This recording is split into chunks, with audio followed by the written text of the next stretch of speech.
여러분 안녕하십니까? 여수 MBC 뉴스투데이입니다. 총선을 1년여 앞두고 있습니다. 지역 현안과 관련한 국회의원들의 역할론이 더욱 강조되고 있는 가운데 정당의 이해관계를 넘어 지역을 위해 한 목소리를 내야 한다는 지적이 나오고 있습니다. 김종수 기자가 보도합니다. 도내 첨단 농업의 기반이 될 스마트팜 조성사업 대상지로 선정된 고흥군. 최근 사업 성과를 두고 군수와 여당 출신 전 국회의원이 설전을 벌이면서 구민들의 눈살을 찌푸리게 했습니다. 박람회장 활성화와 지역 발전을 위해 제기된 섬 박람회 유치와 관련해서도 엇박자를 냈던 여수시와 전라남도. 개최 시기 조정을 통해 갈등이 해소 국면으로 접어들었지만 한 목소리가 나오지 못한 것에 대해 시민들 역시 우려를 제기하기도 했습니다.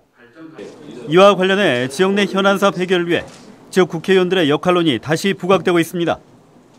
지역 발전을 위한 예산 확보 못지않게 광역단체와 기초단체 또는 정당과 정당 사이 중재 역할도 중요하기 때문입니다. 유권자들이 지난 총선과 지방선거를 통해 한쪽 정당에만 힘이 실리지 않도록 균형추를 맞춰줬던 전례에 비춰 그 의미를 되새겨봐야 한다는 겁니다. 이처럼 정치적 이해관계를 떠나 지자체장들과 국회의원들의 협력과 소통을 통한 의미 있는 교집합을 만들어야 한다는 지적도 제기되고 있습니다. 지자체장이 됐건 그다음에 그 지역의 국회의원이 됐든지 간에 특정 정당이나 특정한 사람의 눈치를 봐서는 안 됩니다. 우리 시민의 눈치를 봐야 되거든요. 총선을 1년여 앞둔 시점에서 정당의 이해관계보다 지역민 중심의 정책 추진이 필요하다는 것.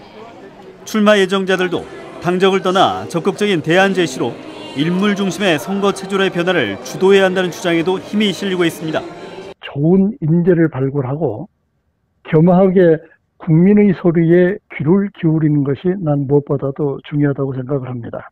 중앙정치를 질타하기 전에 우리의 선택이 최선이었는가에 대한 자성도 하면서 현역 국회의원들 역시 임기 3년 차를 맞아 성과 홍보보다 체감할 수 있는 청사진 제시가 요구되고 있습니다. 이들의 재출마 여부에 상관없이 남은 1년의 임기가 유권자들에게 또 다른 선택의 기준이 될 수 있기 때문입니다. 특히 음주운전으로 국민적 지탄을 받고 세월호 보도 개입 혐의로 재판을 받는 등 지역 국회의원들의 행태에 비난이 이어졌던 만큼 지난 20대 총선에서 현 여당에게 회초리를 들었던 유권자들의 표심이 현역 국회의원들에게도 적용될 수 있다는 것. 이에 맞춰 정당 중심의 선거 틀을 깨뜨리기 위해 시민들이 직접 후보를 발굴하는 작업에 나서야 한다는 주장도 제기되고 있습니다. 선거 때마다 정치인들의 이합 집산으로 시민들의 정치적 피로도가 쌓이는 것을 줄여보자는 겁니다.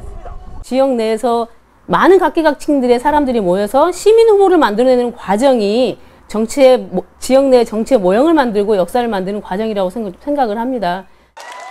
정당색이 무색했던 지난 20대 총선. 내년 선거를 1년여 앞두고 더욱 높아진 유권자들의 판단 기준에 따라 현역 국회의원들과 출마 예정자들의 향후 행보에 관심이 모아지고 있습니다.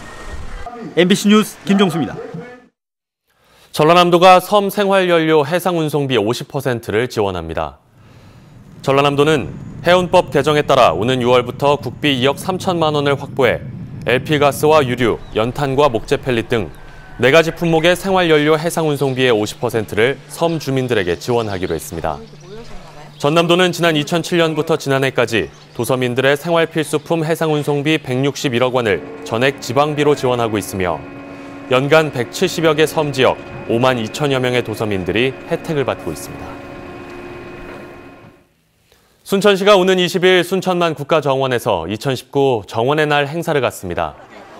순천시는 오는 20일 정원의 날을 맞아 지난 2013 국제정원 박람회 성공에 기여한 각 분야 관계자들을 초청해 정원문화 중심지로서 재조명하는 기념행사를 국가정원에서 개최합니다. 올해 기념식에는 정원음악회를 시작으로 정원 퍼포먼스, 다큐멘터리 상영, 세미나 등 다채로운 프로그램이 진행됩니다. 정원의 날은 순천시가 지난 2013년 4월 20일 열린 순천만 국제정원 박람회를 기념하고 국내 대표 정원 도시를 만들기 위해 지정한 기념일입니다. 옛 순천 부읍성 일대를 역사문화 랜드마크로 조성하는 사업이 본격화하고 있습니다. 순천의 대표적인 구도심을 살려보겠다는 취지인데요. 주변 상권을 회복하는 전환점이 될 수 있을지 관건입니다. 박민주 기자입니다. 순천시 중앙로 일대 옛 순천 부읍성 터입니다. 중장비가 투입돼 기본 토목공사가 한창입니다. 이곳 만여 제곱미터의 순천 부읍성 역사문화 관광자원화 사업이 추진되고 있습니다. 옛 순천 부읍성터에 376억 원을 들여 지하 3층, 지상 1층 규모로 역사문화 랜드마크를 만드는 겁니다. 현재 공정률은 30%, 내년 8월쯤 준공될 계획입니다. 수십 년 된 원도심의 도심정원과 예술광장, 주차장을 갖춘 문화 커뮤니티 공간으로 주목을 받고 있습니다. 순천의 역사, 문화, 정원을 담은 커뮤니티 공간으로서 원도심의 랜드마크가 될 것입니다. 부읍성 관광자원화 사업은 주변 상권 변화에도 변수가 되고 있습니다. 80여 개 크고 작은 점포가 들어선 순천 지하상가 상인들의 기대가 큽니다. 상인들의 건의로 당초 설계를 변경해 부읍성 지하 3층에서 지하상가로 연결 통로가 만들어지는데 상권의 영향이 클 전망입니다. 지하 통로가 형성이 되게 되면 접근성이 매우 좋아지게 됩니다. 그러면은 지하상가의 활성화에 아주 크게 도움이 되지 않을까 이렇게 생각을 하고 있습니다. 순천 부읍성 관광자원화 사업이 순천의 대표적인 구도심에 문화쉼터를 만들고 관광은 물론 약화된 상권을 되살리는 계기가 될 수 있을지가 앞으로 관건입니다. MBC 뉴스 박민주입니다. 광양시가 미세먼지 저감 등 녹색 환경 도시 조성을 위해 도심 숲을 확대하기로 했습니다. 광양시는 국비 등 모두 30억 원을 들여 도림미술관과 옥룡사 일원에 나무를 심어 쉼터를 제공하고 대기 오염원에 노출돼 있는 명당산단을 중심으로 미세먼지 차단 숲을 조성할 계획입니다. 또 명상숲과 생활환경숲 등 지역과 목적에 맞는 특색 있는 숲을 지속적으로 확대해 대기 환경 개선과 시민 건강권 확보에 도움이 될 것으로 기대됩니다. 여수시의회 서완석 의장이 권오봉 여수시장 측에 여순사건 위령사업 지원 조례안에 대한 제의 요구를 즉각 철회하라고 촉구했습니다. 서 의장은 어제 입장문을 통해 이번 제의 요구는 의회 입법권에 대한 중대한 도전이자 실익도 없고 지역사회의 갈등과 혼란만 가중시키는 행위라고 주장했습니다. 서 의장은 그러면서 시의회가 종교계 등 사회단체를 설득하고 협력을 구하면서 위령사업에 전폭적으로 협조해 나가겠다고 밝혔습니다. 여수시는 최근 위령 용어에 반발하는 교인들이 추모 사업에 불참할 경우 여순 사건에 대한 전 시민적 연대라는 외연에 흠집이 날 수 있다며 조례안에 대한 제의 요구 방침을 밝혔습니다. 문성혁 해양수산부 장관이 취임 후 처음으로 광양과 여수를 방문했습니다. 광양항 발전과 낙포부두 리뉴얼, 수산업 스마트 산업과 관련해 포부를 밝혔습니다. 강서영 기자가 취재했습니다. 지난 3일 취임한 문성혁 해양수산부 장관이 첫 현장 방문지로 전남을 택했습니다. 세월호와 광양항, 낙포부두 등 전남 지역의 현안을 비중 있게 인식하고 있다는 뜻으로 풀이됩니다. 목포 방문 일정에 이어 어제 오후 문 장관은 광양항 컨테이너 부두와 낙포부두를 차례로 시찰하며 각 부두의 발전 방향을 언급했습니다. 문 장관은 중앙정부와 발맞춰 광양항을 산업 클러스터 항만으로 발전시키겠다고 말했습니다. 각 항만의 특성에 맞는 그런 항만 발전을 해야 된다. 그런 관점에서 볼 때 우리나라 최대 산업 클러스터 항만으로 발전시켜 나갈 그런 계획으로 있습니다. 낙포부두 노후화 현안에 대해서는 큰 관심을 보이며 리뉴얼 사업을 조속히 추진하겠다는 의사를 내비쳤습니다. 어제 깜짝 놀랐습니다. 어떻게 시설을 갖다 그렇게 방치할 수 있을 것인가. 예타가 올 7월에 통과될 수 있도록 저희 부처가 노력하고 있습니다. 만약에 예타가 통과되면 내년에 실시 설계를 시작해서 빠른 시간 내에 리뉴얼 사업이 마쳐질 수 있도록. 수산업 분야에서는 스마트 기술을 접목한 양식업의 규모화와 대형화에 주력할 뜻을 밝혔습니다. 양식업 쪽으로 이렇게 보았을 때 굉장히 영세합니다. 그것을 이제 규모의 경제화를 갖다 이루어서 경쟁력 있게 만들어야 되는데 단순하게 생산하는 것이 아니라 생산한 것을 갖다가 가공하고 유통에 이르기까지. 이틀간의 일정으로 여수와 광양항을 방문한 문 장관은 오늘 크루즈부두와 남해수산연구소를 방문하며 현장 점검에 나설 방침입니다. MBC 뉴스 강서영입니다. 똑똑한 영농기술, 이른바 스마트팜이 농가 소득 증대에 크게 이바지하고 있습니다. 요즘 귀농귀촌이 늘고 있죠. 초보 농부들도 농업진흥청의 자료를 활용해 새로운 꿈을 꾸고 있습니다. 이계상 기자입니다. 공군 장교로 전역한 이장호 씨는 7년 전부터 딸기 농사를 짓기 시작했습니다. 시설하우스 농사의 문외한이었던 이 씨가 실패를 겪지 않은 데는 스마트팜 기술을 활용했기 때문입니다. 2,000제곱미터 넘는 딸기 재배 시설에서 스마트 기기 조작을 통해 손쉽게 온도와 습도 조절을 하고 있습니다. 연평균 딸기 생산량은 2배 가까이 늘었고 당도 높은 고품질 딸기 생산도 가능해졌습니다.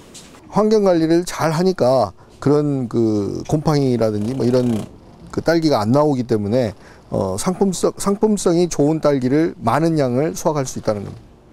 농촌진흥청은 전국에서 딸기를 재배하는 농가 30곳을 대상으로 스마트팜 기술을 시범적으로 적용해 왔습니다. 새롭게 도입된 한국형 스마트팜 기술은 농촌진흥청이 최근 5년 동안 축적한 자료, 즉 빅데이터를 기반으로 하고 있습니다. 귀농 귀촌에 도전한 초보 농군들이 빅데이터를 활용해서 농사를 지을 수 있게 됐고 이를 통해 시행착오도 크게 줄였습니다.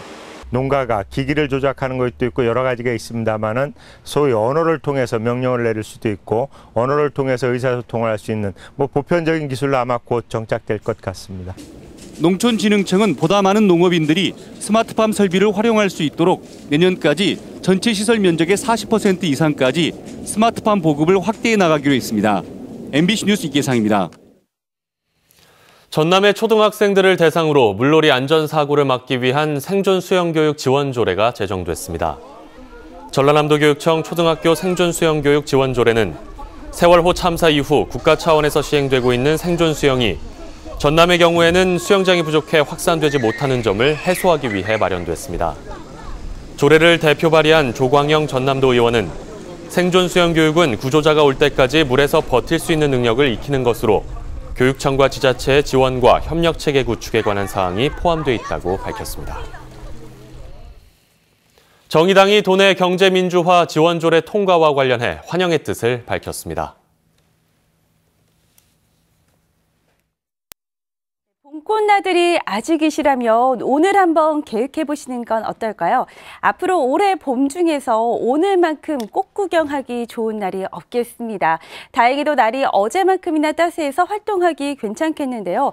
단 미세먼지가 걱정되는 분들도 많으시죠? 현재 중서부 지방과 일부 남부 지방에 쌓인 먼지는 낮 동안 대기 확산이 원활해지면서 지금보다는 옅어지겠습니다. 단 밤에는 다시 먼지가 쌓일 수 있다는 점 주의를 하셔야겠습니다. 하루 뒤면 날이 완전히 급변하겠습니다. 일요일인 내일은 전국에 강한 비바람이 몰아칠 것으로 예상을 하는데요. 비의 양은 적겠습니다만 강한 바람을 조심하셔야겠습니다.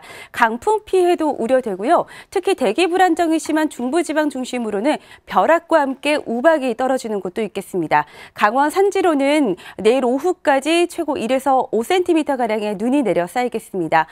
현재 중부지방 중심으로는 연무나 방무가 끼어 있는 곳이 많습니다. 강원 산지는 오늘 오후부터 바람이 강하게 불겠고요. 전국의 하늘은 종일 가끔 구름만 많이 지나겠습니다. 현재 기온을 한번 보겠습니다. 서울과 전주, 대전 등지로는 5도 안팎을 보이고 있고요. 강릉과 제주도, 부산은 10도 안팎으로 전국에서 가장 따뜻합니다.